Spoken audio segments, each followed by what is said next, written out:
Assalamualaikum warahmatullahi wabarakatuh. Apa kabar teman-teman semua? Semoga selalu dalam keadaan baik ya. Perkenalkan, nama saya Cananda Nisha dari Akademi Keperawatan Hermina tingkat 1A. Pertama-tama, marilah kita panjatkan puji dan syukur kehadirat Allah Subhanahu wa taala yang telah memberikan nikmat sehat walafiat, sehingga kita bisa menjalankan aktivitas dengan keadaan sehat walafiat. Tak lupa juga kita curahkan sholawat serta salam kepada Nabi besar kita, Nabi Muhammad Sallallahu Alaihi Wasallam. Semoga kita semua mendapat syafaatnya di kemudian hari. Pada kesempatan kali ini, saya akan menyampaikan pidato dengan judul Gemar Membaca.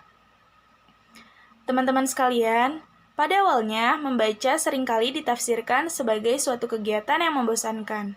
Bukan hanya itu, membaca seringkali juga dianggap hal yang sepele.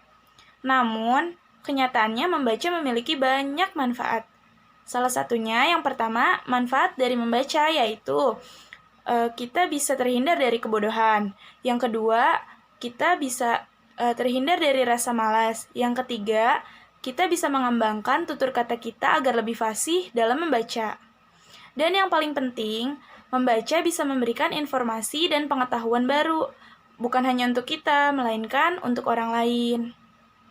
Bahkan Allah Subhanahu wa taala menurunkan Quran surat Al-Alaq ayat 1-5 yang di dalamnya berisikan perintah membaca.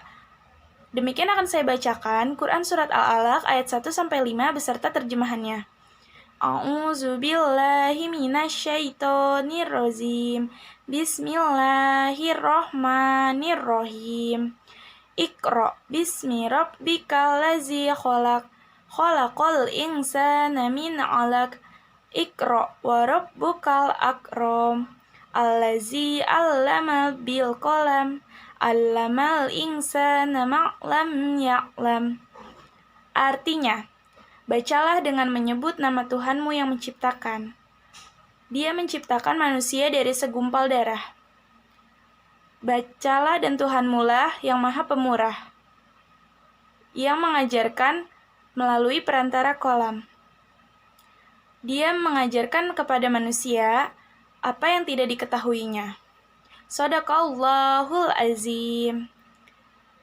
Hal ini menunjukkan perhatian besar dari Allah Subhanahu wa taala kepada manusia akan pentingnya membaca. Nah, teman-teman, setelah kita mengetahui apa pentingnya membaca, alangkah baiknya kita meningkatkan minat pada kegiatan ini. Lalu bagaimana cara kita meningkatkan minat pada gemar membaca? Yang pertama, bisa melakukan membaca di tempat yang nyaman. Misalnya, membaca di tempat yang hening, membaca di tempat yang sunyi. Kedua, membaca bisa dilakukan secara bertahap. Misalnya, dari satu lembar artikel, beralih ke buku yang tipis, dan berlanjut ke buku yang lebih tebal. Setelah itu, cermati isi bacaan, dan pahami, supaya ilmunya dapat terserap secara maksimal. Dan kita harus rajin membaca. Jadikan membaca sebagai hobi kita di waktu luang. Jangan buang energi kita untuk hal-hal yang negatif. Sebaliknya, lakukanlah hal yang positif dengan membaca dan menjadikan buku bacaan sebagai teman kita. Mari mengajar kesuksesan dengan membaca dan mencari ilmu pengetahuan dari lembar baliknya. Sekian pidato yang dapat saya sampaikan. Semoga bermanfaat untuk kita semua. Saya akhiri, wabillahi taufiq wal hidayah. Wassalamualaikum warahmatullahi wabarakatuh.